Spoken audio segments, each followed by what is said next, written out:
में कोरोना ने तोड़े अब तक के सारे रिकॉर्ड। 24 घंटे में 7,500 से ज्यादा नए केस, 32 लोगों की मौत। अकेले गुरुग्राम में 2,500 से ज्यादा नए मामले। रोहतक पीजीआई में कोरोना का बड़ा अटैक। 67 स्वास्थ्य कर्मी मिले कोरोना पॉजिटिव। पिछले 5 दिनों में 51 डॉक्टर्स कोरोना की लपेट में। पंजाब में भी नहीं थम रहा कोरोना का कहर। 4,000 से ज्यादा नए केस, 64 लोगों ने तोड़ा दम। लुधियाना, मोहाली, जालंधर ने बढ़ाई मुश्किलें।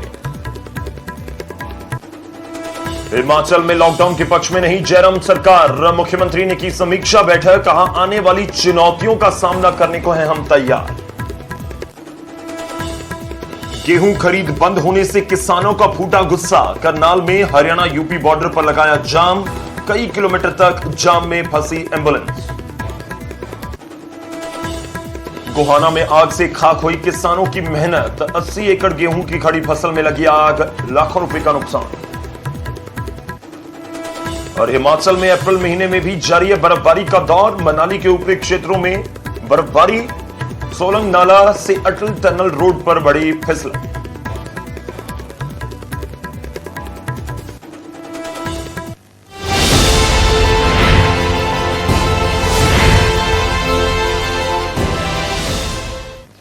नमस्कार, स्वागत है आपका। गौरव शुक्ला मैं हूं आपके साथ और इस बुलेटिन का आगाज करेंगे सबसे पहले खबर रोहतक से। जी हां, रोहतक के पीजीआई में कोरोना जबरदस्त तरीके से पैर पसारता हुआ नजर आ रहा है और सबसे ज्यादा प्रभावित हो रहे हैं स्वास्थ्य कर्मी।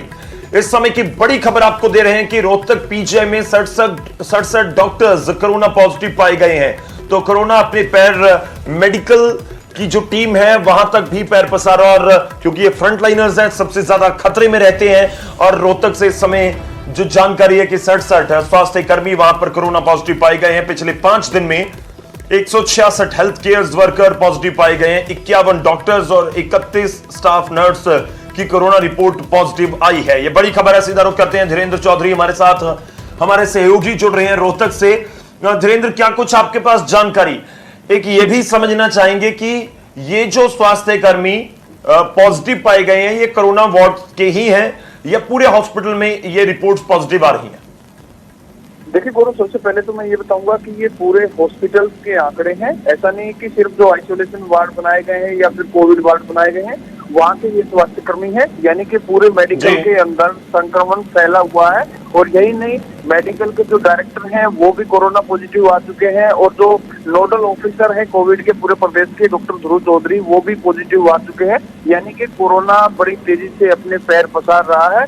और एहतियात बरतते हुए हालांकि मेडिकल प्रबंधन ने जो इलेक्टिव सर्जरी है उन पर भी रोक लगा दी है, लेकिन जो आंकड़ा है डॉक्टर्स का, स्टाफ नर्स का और जो पैरामेडिकल स्टाफ है उनका संक्रमित होने का आंकड़ा लगातार बढ़ता जा रहा है। और अब तक पिछले 5 दिन का हम जिक्र करें तो 166 स्वास्थ्य कर्मी सिर्फ अकेले रोहतक पीजीआई के कोरोना पॉजिटिव आ चुके हैं, जिनमें 51 डॉक्टर हैं और 31 स्टाफ नर्स है। तो लगातार कोरोना का खतरा रोहतक पीजीआई में बढ़ता जा रहा है और हर रोज जो स्वास्थ्य कर्मी है इससे संक्रमित पाए जा रहे हैं।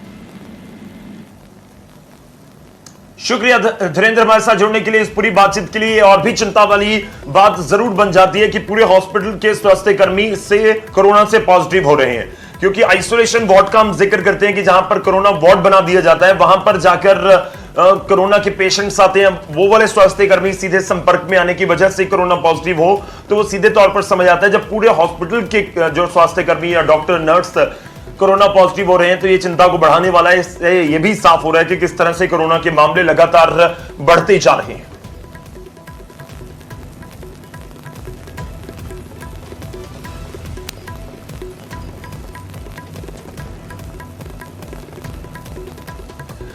तो मामले केवल रोहतक में नहीं बल्कि पूरे हरियाणा में बढ़ते हुए नजर आ रहे हैं और जबरदस्त रफ्तार उनकी नजर आ रही है, क्योंकि एक दिन में करीब 7,000 मामले पूरे हरियाणा में सामने आए हैं कोरोना के। कोरोना पॉजिटिव लोगों की संख्या लगातार बढ़ती जा रही है और जबरदस्त उछाल पिछले कुछ दिनों में हरियाणा में भी नजर आया है। हरियाणा में कोरोना ने अब तक के सारे रिकॉर्ड तोड़ दिए हैं। 24 घंटे में सबसे ज्यादा मामले सामने आए कोरोना से।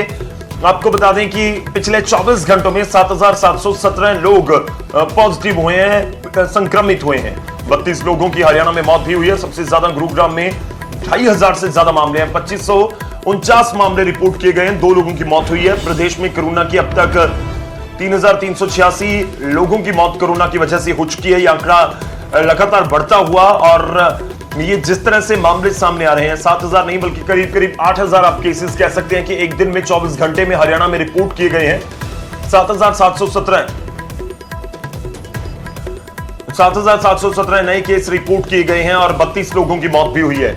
सीधा रुख करते हैं इस समय इस खबर पर ज्यादा जानकारी के लिए, मामले जिस तरह से बढ़ रहे हैं उस पर ज्यादा जानकारी के लिए हमारे सहयोगी हमारे साथ जुड़ रहे हैं, अंकित दुदानी, उनका रुख करते हैं। अंकित, समझना चाहेंगे आपसे कि ये आंकड़े जो अभी तक आंकड़े सामने आए हैं, क्या कुछ इनके बारे में आपके पास जानकारी, और लोग ये भी जानना चाहते होंगे कि ये दिल्ली एनसीआर में ज्यादा प्रभाव है कोरोना का या पूरे हरियाणा का हम जिक्र करें? करीब करीब 8,000 केसेस बहुत ज्यादा होते हैं। अंकित। बिल्कुल बिल्कुल गौरव, पिछले 4 दिन की अगर बात की जाए तो 4 दिन से लगातार जो आंकड़ा है वो लगातार बढ़ रहा है। पहले 5300 मामले सामने आते हैं, फिर उसके बाद बढ़ करके 5600 मामले हो जाते हैं, और अब जो मामले जो पिछले 24 घंटे के अंदर आए हैं वो 17 मामले कहीं ना कहीं अपने आप में डराने वाले हैं कि एक दिन के अंदर 24 घंटे के अंदर अगर 8,000 के लगभग मामले सामने आते हैं तो कहीं ना कहीं प्रदेश में संक्रमण तेजी से फैल रहा है। और सबसे ज्यादा डराने वाला जो है वो गुरुग्राम और फरीदाबाद का है। गुरुग्राम में 2500 से ज्यादा मामले सामने आए हैं, जो वहीं अगर फरीदाबाद की बात करें तो 800 से ज्यादा मामले सामने आए हैं। तो कहीं ना कहीं गुरुग्राम और फरीदाबाद जो एनसीआर के एरिया हैं उनके अंदर ज्यादा संक्रमण फैल रहा है। पूरे हरियाणा में भी फैल रहा है, पूरे हरियाणा में भी मामले सामने आ रहे हैं। तो कहीं ना कहीं ये अपने आप में डराने की बात है। और सरकार की अगर बात करें तो सरकार भी इससे पूरी तरह से सचेत है, अनबिग नहीं है। कल ही हम बात करें तो कल हाई लेवल एक मॉनिटरिंग कमेटी बनाई गई है जिसका चेयरमैन गृह मंत्री और स्वास्थ्य मंत्री हैं अनिल विज, उनको बनाया गया है। उसके अंदर एसीएस लेवल के लगभग 10 से ज्यादा अधिकारी रखे गए हैं। होम सेक्रेटरी जो है उनको सेक्रेटरी बनाया गया है इस कमेटी का। तो वो पूरे इसकी मॉनिटर करेगी और कल 3 बजे दोपहर बाद इसकी बैठक होगी, पूरे इसकी मॉनिटरिंग की जाएगी कि और क्या एहतियात हो सकते हैं जिनको बरता जा सकता है और ये जो मामले इतने संख्या में बढ़ रहे हैं उनको कम किया जा सकता है। तो उसको लेकर के कल बैठक होने वाली है, 3 बजे बैठक होगी। तो कहीं ना कहीं मौत की जो अगर बात करें तो 3300 से ज्यादा मौतें हरियाणा में हो चुकी हैं। और अगर अभी की बात करें, कल की बात करें तो 32 मौतें कल के अंदर 24 घंटे के अंदर हरियाणा में हुई हैं। अगर पॉजिटिव केसेस की बात करें पूरे हरियाणा में तो 38,000 से ज्यादा पॉजिटिव केस अभी एट प्रेजेंट हैं हरियाणा के अंदर, जो कि रिकवरी रेट लगभग 98% चला गया था, वो अब घट करके 88% रह गया है। तो कहीं ना कहीं आंकड़ों में अगर समझना चाहें तो आंकड़े कहीं ना कहीं डराने वाले हैं और कोरोना तेजी से बढ़ रहा है। नया स्ट्रेन जो आया है उसके भी 10 मामले प्रदेश के अंदर पाए गए हैं। तो कहीं ना कहीं नया स्ट्रेन से जो कि बताया जा रहा है कि ज्यादा खतरनाक है, तो उसके केसेस भी हरियाणा के अंदर पाए गए हैं। सरकार का कहना है कि जिस तरह से कोरोना से निपट रहे हैं उसी तरह से इस स्ट्रेन से भी निपटने के लिए पूरी तरह से हरियाणा सरकार तैयार है, लेकिन कहीं ना कहीं अपने आप में डराने वाला जरूर है ये मामला। जी शुक्रिया अंकित, धन्यवाद हमारे साथ जुड़ने के लिए। लाजमी तौर पर जिस तरह से मामले लगातार बढ़ रहे हैं, केवल हरियाणा का हम जिक्र करें करीब करीब 8,000 केसेस एक दिन में, जो चिंता को बढ़ाते हैं और ये बताने के लिए भी काफी है कि किस तरह से कोरोना पर अपने पैर दोबारा से वेव का जिक्र किया जा रहा है। और इस बीच अपील यही, न्यूज 18 पंजाब हरियाणा हिमाचल लगातार अपने दर्शकों से अपील कर रहा है कि आप जरूर अपना ध्यान रखिए, मास्क लगाइए, सोशल डिस्टेंसिंग का ध्यान रखिए। बहुत सारे लोग कोरोना को लेकर अब मजाक बनाते हैं या फिर बहुत सारे एसएमएस मैसेजेस जो हैं फॉरवर्ड होते रहते हैं। देखिए कुछ भी चीजें हों, लेकिन आप ये जरूर ध्यान रखिए कि कोरोना अगर होता है तो फिर दिक्कतों में बहुत ज्यादा इजाफा हो जाता है, बहुत दिक्कतें हो सकती है। इसलिए सोशल डिस्टेंसिंग का ध्यान रखिए, हमारी यही अपील, और अपने मुंह पर मास्क जरूर लगाइए। इस बीच हम हरियाणा का जिक्र कर रहे हैं, लेकिन आपको पड़ोसी राज्य पंजाब का भी हाल दिखा देते हैं। वहां पर भी हालात कुछ ज्यादा अच्छे नहीं है और खासतौर पर मौत के आंकड़े पंजाब में बताते हैं कि जबरदस्त तरीके से पंजाब में भी कोरोना फैल रहा है। और पिछले 24 घंटे में पंजाब के आंकड़े भी अब तक के सबसे ज्यादा केसेस हरियाणा की तरह सामने आए हैं। 4498 केस, लगभग 4500 मामले कोरोना के सामने आए 24 घंटे में पंजाब में, और 64 लोगों की जान भी चली गई। जी हां, पंजाब में भी कोरोना का कहर थमने का नाम नहीं ले रहा। 4498 नए केस रिपोर्ट किए गए हैं। 24 घंटे में 64 लोगों की मौत हो गई है। मोहाली में कोरोना के 744 नए केस रिपोर्ट किए गए, 10 लोगों की मौत। तो 35 नए मामले आए हैं, 6 लोगों की मौत हुई। पटियाला में 363 नए मामले, 7 लोगों की मौत। जलंधर में 449 नए केसेस, 6 लोगों की मौत। तो ये एक दिन के आंकड़े हैं। किस तरह से लगभग अब 1000 के करीब केसेस, मामले एक जिले में सामने आने लगे हैं। आप देखिए, लुधियाना में 835 नए केसेस हैं एक दिन में, बहुत बड़ा आंकड़ा है ये। और पंजाब में भी जबरदस्त तरीके से पैर पसारता हुआ कोरोना।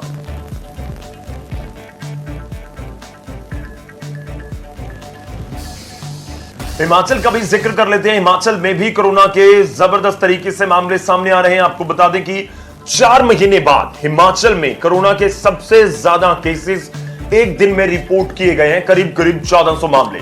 1392 केसेस नए रिपोर्ट किए गए हैं और 24 घंटे में हिमाचल में भी कोरोना बेकाबू होता हुआ नजर आ रहा है। पिछले 24 घंटे में 12 मरीजों की मौत भी हो गई जो कोरोना से संक्रमित थे।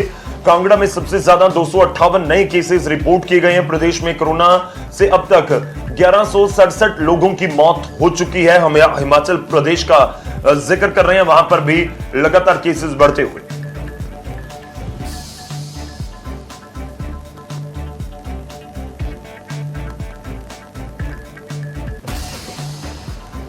तो हिमाचल में केसेस बढ़ रहे हैं, सख्ती को बढ़ाया जा रहा है, लेकिन इस सबके बीच आपको बता दें कि हिमाचल वासियों के लिए बड़ी खबर यह है कि हिमाचल के मुख्यमंत्री जयराम ठाकुर की तरफ से बयान दिया गया है और संकेत दिए गए हैं कि सरकार बढ़ते कोरोना के मामलों के बीच लॉकडाउन के पक्ष में नहीं है। यह आम लोगों के लिए, व्यवसायियों के लिए, जिनका रोजगार है, उनके लिए एक अच्छी खबर जरूर है। लेकिन कितनी देर तक सरकार इस स्टैंड के ऊपर कायम रहेगी, क्योंकि कोरोना के केसेस बहुत बढ़ रहे हैं, यह भी सरकार को देखना होगा। और आपको बता दें कि जयराम सरकार की तरफ से बयान दिया गया। उन्होंने कहा कि क्योंकि इससे अर्थव्यवस्था पर प्रतिकूल प्रभाव पड़ता है और जनता के बीच भी तनाव पैदा होता है। सीएम जयराम ठाकुर ने बद्दी में कोरोना की स्थिति को लेकर समीक्षा बैठक के बाद यह बात कही। उन्होंने कहा कि कोरोना वायरस के संक्रमण को फैलने से रोकने के लिए पूरी कोशिश की जा रही है।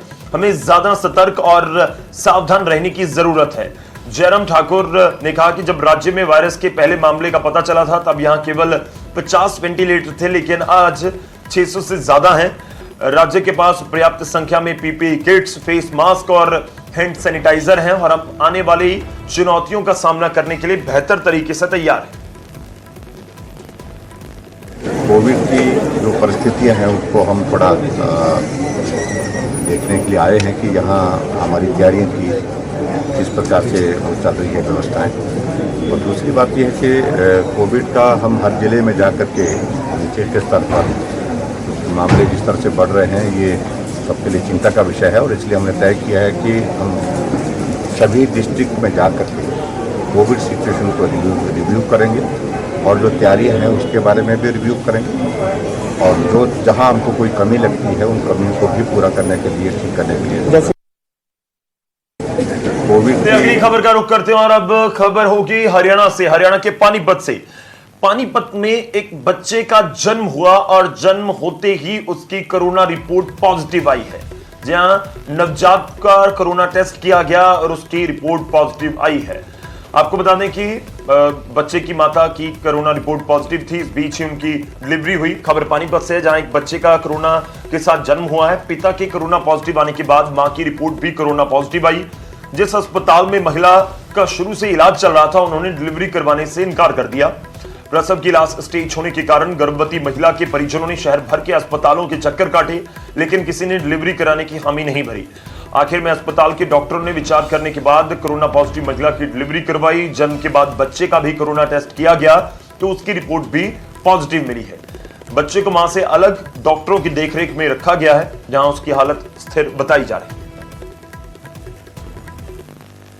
था, मैंने बहुत समझा बुझा के उनको कहा आप जितनी जल्दी मुझे सिजेरियन करने की इजाज़त दे देंगे तो हम होपफुली मदर को भी और बच्चे को भी दोनों को बचा के रखेंगे। बाकी यहाँ पर हॉस्पिटल में बच्चे को संभालने की हमारे पीडियाट्रिशियन डॉक्टर राहुल हैं, वो भी बहुत अच्छे हैं और हमारे पास हर तरीके की नीकू की फैसिलिटीज़ हैं। ऐसा करने के बाद उन्होंने काफ़ी घंटे 2 घंटे बहस के बाद और वो मानने के बाद मैंने 10:42 पे हमें बेबी गर्ल, उसको बेबी को मतलब पैदा करवा लिया एंड होपफुली वो ठीक ठाक तो रही। अभी हालत बच्चे की स्थिर बताई जा रही है, लेकिन कोरोना का प्रभाव किस तरीके से पड़ रहा है ये भी इस खबर के जरिए समझा जा सकता है। चलिए आगे बढ़ते हैं और अब बात मास्क की। जी हां, खबर शिमला से है। मास्क लगाना जरूरी है शिमला में खास तौर पर, इनफैक्ट हर जगह पर, लेकिन किस शर्त पर? दरअसल पुलिस के ऊपर एक बार फिर से दबंगई के आरोप लगे हैं और मास्क ना लगाने की वजह से कुछ तस्वीरें या पूरा मामला सामने आया, वो आपको बताते हैं। शिमला की पुलिस पर एक बार फिर से दबंगई का आरोप लगा है। आरोप है कि शिमला पुलिस के 3 जवानों ने गलत तरीके से मास्क पहनने पर शख्स की बुरी तरह से पिटाई कर दी और उसे घसीटते हुए पुलिस चौकी तक लेकर गए। इसका एक वीडियो भी सामने आया। वीडियो बनाने वाले शख्स का कहना है कि घटना 8 अप्रैल की है। इस बाबत शिमला के एसपी मोहित चावला का कहना है कि मामला दर्ज किया गया है और एडिशनल एसपी रैंक के अधिकारी मामले की जांच कर रहे हैं। देखिए, मास्क लगाना जरूरी है, लेकिन पुलिस को यह भी समझना होगा कि आप इस तरह से किसी के साथ मारपीट तो नहीं कर सकते ना। आप अगर किसी ने मास्क नहीं लगाया तो आप उनका चालान कीजिए और जो भी कानून के मुताबिक कार्रवाई है वो कीजिए। इस तरह किसी को घसीटते हुए लेकर जाना या उससे मारपीट करना, जो आरोप पुलिस के ऊपर लग रहे हैं, तो देखना होगा कि अब इस पूरे मामले में आगे पुलिस के उच्च अधिकारी क्या कुछ कार्रवाई करते।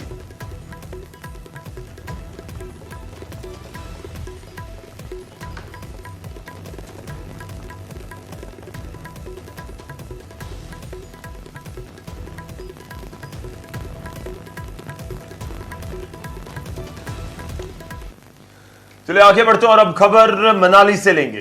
पर्यटन नगरी मनाली है, लेकिन अप्रैल के महीने में भी अपर हिमाचल में बर्फबारी का दौर जारी है। मनाली की कुछ तस्वीरें आपको दिखाएंगे। अप्रैल महीने में भी वहां पर बर्फबारी हो रही है। सैलानियों के लिए बेशक ये हो कि ठीक है, ये इस मौसम में भी आप जा सकते हैं हिमाचल, लेकिन स्थानीय लोगों के लिए दिक्कत कहीं ना कहीं जरूर इससे आ जाती है। मनाली सहित आसपास के क्षेत्रों में बर्फबारी हुई है। सोलंग नाला से अटल टनल रोड पर जो फिसलन है वो बढ़ चुकी है। बर्फ की परत जमने से कई गाड़ियां दुर्घटनाग्रस्त हुई हैं। फिसलन से एम्बुलेंस भी बीच रास्ते में ही पलट गई। उसकी भी तस्वीरें आपको दिखा रहे हैं। दरअसल इस मौसम में जब बर्फबारी होती है तो उसकी वजह से दिक्कतों का भी सामना करना पड़ता है, जिस तरह से हमने पहले जिक्र किया। इस बीच एम्बुलेंस भी पलट गई, क्योंकि खासतौर पर जब गर्मी बढ़ जाती है तो दिन में फिर फिसलन बहुत हो जाती है। चलिए आपको सीधा लिए चलते हैं। इस समय वहां पर क्या कुछ माहौल है वो जानने की कोशिश करेंगे।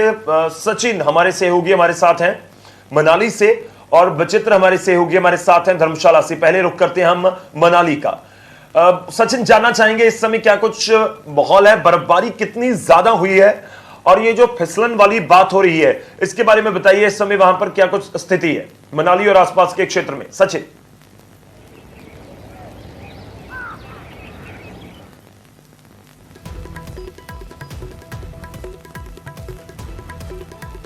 मनाली का हम रुख करेंगे, लेकिन इस बीच हम धर्मशाला का रुख करते हैं। विचित्र शर्मा हमारे सहयोगी हमारे साथ हैं। विचित्र, धर्मशाला के मौसम के बारे में बताइए, क्या कुछ आपके पास अपडेट है? क्योंकि अपर हिमाचल में कहा जा रहा है कि ज्यादातर जगहों पर बर्फबारी हुई है, खासतौर पर मनाली और आसपास।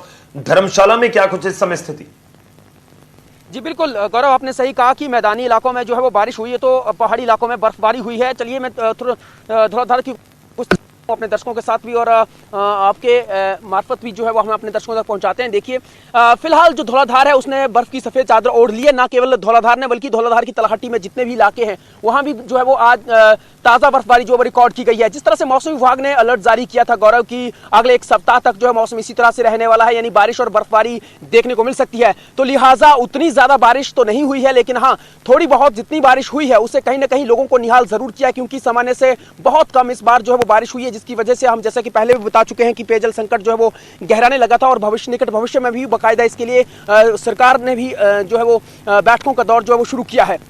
और अभी लेकिन जिस तरह से मौसम विभाग की ओर से अलर्ट जारी किया गया था कि इस बार जो है हफ्ता भर बारिश रह सकती है, तो बीते कल तो बारिश हुई थी और आज भी अलर्ट था कि 90% जो भविष्यवाणी थी कि बारिश की थी। लेकिन मौसम जो है आप देख पा रहे होंगे और हमारे दर्शक भी देख पा रहे होंगे कि बिल्कुल साफ हो चुका है कांगड़ा घाटी में। लेकिन अगर हम अपर धर्मशाला की बात करें तो वहां पर अभी भी जो है वो धौलाधार के कुछ ऊपर वाली जो जगह है वहां पर जो है वो बादल आपको देखने को नजर आएंगे और बर्फ भी आपको जो है वो सफेद चांदी की मार्फत जो है वो नजर आएगी। तो फिलहाल अगले हफ्ते भी कुछ इसी तरह से मौसम मौसम रहने वाला है और बादल जो हैं वो बरसते रहेंगे, इस तरह से मौसम विभाग की भविष्यवाणी है। और जिस तरह से अभी ये बर्फबारी हुई है उसमें जो टूरिस्ट जो यहाँ पर आए हुए हैं, हालांकि वैसे भी 100% जो ऑक्यूपेंसी थी, जिस तरह से होटलियर्स बता चुके हैं कि अभी कोरोना काल के चलते और गाइडलाइंस के चलते जो है वो रद्द कर दी गई है, लोगों ने कैंसिल करवा दी। लेकिन जो जितने भी जो टूरिस्ट हैं यहाँ पर आए हैं तो वो जरूर जो है इस वक्त तरियून जा सकते हैं, इंद्रहार की ओर जा सकते हैं और इस बर्फबारी का लुत्फ उठा सकते हैं, क्योंकि ये जो ताजा बर्फबारी हुई है ये उतनी ज्यादा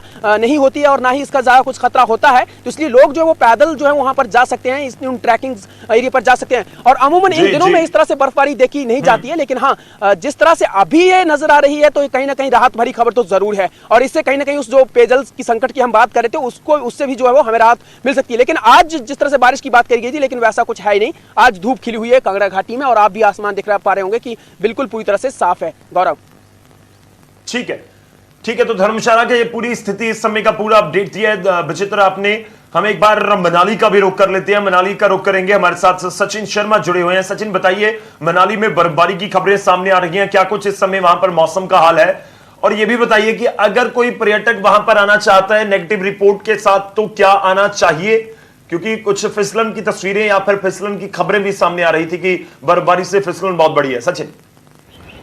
जी हाँ गौरव, देखिए जिस तरह मैं बात करूँ यदि मौसम की, तो मौसम आज जो है घाटी में जो हल्की हल्की धूप यहाँ पे खिल चुकी है और मौसम भी जो है हल्की हल्की बारिश यहाँ पे चल रही है। लेकिन जिस तरह जो बीते कल बर्फबारी अचानक से हुई है उससे जो मनाली से ऊपर का जो क्षेत्र है, खासकर सोलर नाल से अटल टनल के मध्य का, वहां पर जो काफी बर्फबारी हुई जिससे जो सड़कों पर फिसलन काफी और जो कई वाहन जो है वहां पे बीते कल जो है दुर्घटनाग्रस्त हो चुके हैं, जिसमें एक 108 एम्बुलेंस भी थी जो वहां पे दुर्घटनाग्रस्त हुई और बीच सड़क में वो पलट गई थी। हालांकि उसमें किसी तरह का कोई जानमाल का नुकसान नहीं हुआ है, लेकिन जिस तरह बर्फबारी बीते कल यहाँ पे हुई तो कहीं ना कहीं यहाँ के पर्यटकों के लिए काफी फायदेमंद जो ये साबित माने जा रही। लेकिन जिस तरह कोविड का जो इसमें संकट चल रहा है तो उससे कहीं ना कहीं यहाँ का पर्यटन कारोबार काफी प्रभावित हुआ है और काफी कम संख्या में जो पर्यटक जो मनाली का रुख कर रहे हैं। अगर मैं अभी की बात करूं तो जिस तरह की जो है यहाँ पे सरकार की तरफ से एक जो नेगेटिव रिपोर्ट के साथ जो पर्यटकों को आने के लिए कहा गया, तो इसमें बता दूं कि अभी जो हमारी बात भी शिक्षा मंत्री से हुई थी यहाँ पे, तो उन्होंने ये बात कही है कि किसी भी तरह की जो है नेगेटिव रिपोर्ट जो पर्यटक यहाँ आना चाहते हैं वो उनकी सेफ्टी के लिए उनके। ठीक है सचिन, शुक्रिया हमारे साथ जुड़ने के लिए। विचित्र, आपका भी धन्यवाद हमारे साथ जुड़ने के लिए। तो ये मौसम का पूरा अपडेट देने की कोशिश हमने की है। हिमाचल अगर लोग जाना चाहते हैं तो नेगेटिव रिपोर्ट जरूरी है, ये पहले ही सरकार की तरफ से साफ कर दिया गया था। और इस बीच मौसम का भी आप पूरा अपडेट लेकर ही निकले, लेकिन स्थानीय लोगों के लिए कई बार दिक्कतें जरूर आ जाती हैं जब इस तरह से बर्फबारी हो। शुक्रिया, फिलहाल के लिए धन्यवाद। इस बुलेटिन में इतना ही, इजाजत दीजिए, धन्यवाद।